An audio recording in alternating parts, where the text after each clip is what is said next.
Hello বন্ধুরা, আপনারা দেখছেন new vision with RM YouTube channel. আর আজকের বিষয় হলো পশ্চিমবঙ্গ দক্ষিণ 24 পরগনা জেলার একটি মন্দির। এই মন্দিরটি দক্ষিণ 24 পরগনার জয়নগর থেকে প্রায় 3 কিলোমিটার দূরে অবস্থিত। এই সুদর্শনীয় মন্দিরটির নাম শ্রী রামকৃষ্ণ মন্দির, কিন্তু এটি সবথেকে বেশি পরিচিত নিমপিট আশ্রম নামে। 1960 সালে রামকৃষ্ণ মঠের সন্ন্যাসী স্বামী বুদ্ধানন্দ মহারাজের হাত ধরে প্রতিষ্ঠিত হয় এই মন্দির। এই মন্দির সৃষ্টির উদ্দেশ্য ছিল দক্ষিণ 24 পরগনা জেলার প্রত্যন্ত গ্রাম্য মানুষের সেবা কার্য সাধন করা। এই মন্দিরটির উদ্বোধন করেছিলেন তৎকালীন মুখ্যমন্ত্রী ডক্টর বিধানচন্দ্র রায়।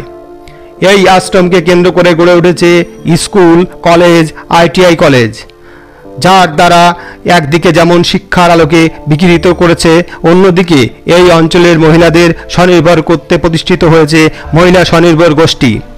এছাড়া সেবা কেন্দ্র, স্বাস্থ্যকেন্দ্র তো আছেই। এই মন্দিরে এসে কেউ যেন অভুক্ত অবস্থায় না ফিরে যায়, সেদিকে সর্বদা তৎপর মন্দির কর্তৃপক্ষ। এই মন্দিরে কৃষিকাজকে আরও অগ্রগতির জন্য এই মন্দিরে সৃষ্টি হয়েছে কৃষি বিজ্ঞান প্রযুক্তি কেন্দ্র, যা প্রতিনিয়ত কৃষিক্ষেত্রকে অত্যাধুনিক করে তুলছে। বায়োগ্যাস এবং বায়ো ফার্টিলাইজার ব্যবহারের জন্য তৈরি হয়েছে বায়োটেকনোলজি কেন্দ্র। পরিশেষে এটাই বলা যায়, এই নিমপিট আশ্রমকে সুন্দরবন অঞ্চলের মানুষের নিরক্ষরতা, কুসংস্কার ও বেকারত্বকে উপড়ে ফেলার জন্য বদ্ধপরিকর। তবে নামটি রামকৃষ্ণ আশ্রম হলেও এটা বলে রাখা দরকার, এই মন্দিরটি কিন্তু বেলুড় মঠের কোনো শাখা নয়, তবে আশ্রমটি বেলুড় মঠের ভাবধারায় প্রচারিত হয়।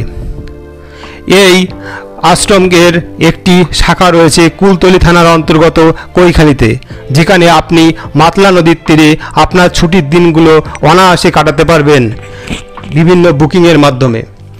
নমস্কার বন্ধুরা, আজকের ভিডিও এই পর্যন্ত। ভিডিওটি ইনফরমেটিভ মনে হলে লাইক, কমেন্ট এবং শেয়ার করবেন।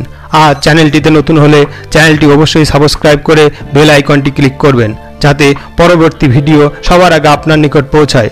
এতক্ষণ সঙ্গে থাকার জন্য অসংখ্য ধন্যবাদ।